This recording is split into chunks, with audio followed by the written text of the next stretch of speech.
அமைப்பு சாரா கட்டுமான தொழிலாளர்களுக்கு அரசு தொழில் பயிற்சி நிலையத்தில் 7 நாட்கள் பயிற்சி முடிந்து நிறைவு விழாவில் தொழிலாளர்கள் அனைவரும் தமிழ்நாடு முதல்வருக்கு நன்றி தெரிவித்தனர்.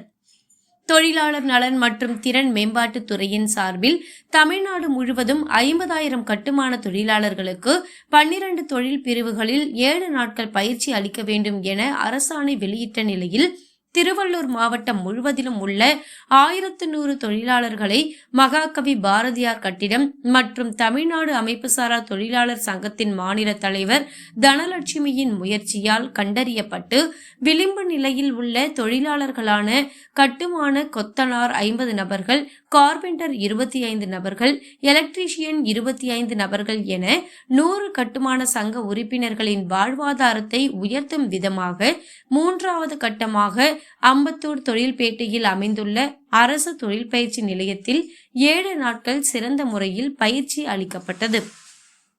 அதில் தியரி மற்றும் பிராக்டிக்கல் செயல்முறைகளாக பயிற்சி அளிக்கப்பட்டு அதன் நிறைவு விழாவில் ஒவ்வொரு தொழிலாளர்களுக்கும் சால்வை அணிவித்து கௌரவிக்கப்பட்டது. மேலும் இந்த 7 நாட்கள் பயிற்சியில் பங்கு பெற்ற ஒவ்வொரு தொழிலாளர்களுக்கும் கலைஞர் கைவினை திட்டத்தின் மூலமாக திருவள்ளூர் மாவட்ட தொழில் மையத்தின் மூலமாக 3 லட்சம் ரூபாய் உடன் கூடிய 50,000 ரூபாய் மானிய தொகையாக கடன் உதவியாக வழங்கப்பட உள்ளன. இத்தகைய சலுகைகளை வழங்கிய தமிழ்நாடு முதலமைச்சர் மு.க.ஸ்டாலின் அவர்களுக்கு மகாகவி பாரதியார் கட்டிடம் மற்றும் தமிழ்நாடு அமைப்புசாரா தொழிலாளர் சங்கத்தின் மாநில தலைவி தனலட்சுமி மற்றும் கட்டுமான தொழிலாளர்கள் நன்றியினையும் வாழ்த்துக்களையும் தெரிவித்தனர். மேலும் வீடியோக்களை காண நவ் இந்தியா டைம்ஸ் யூடியூப் சேனலை சப்ஸ்கிரைப் பண்ணுங்க. பக்கத்துல இருக்க பெல் பட்டனை மறக்காம கிளிக் பண்ணுங்க.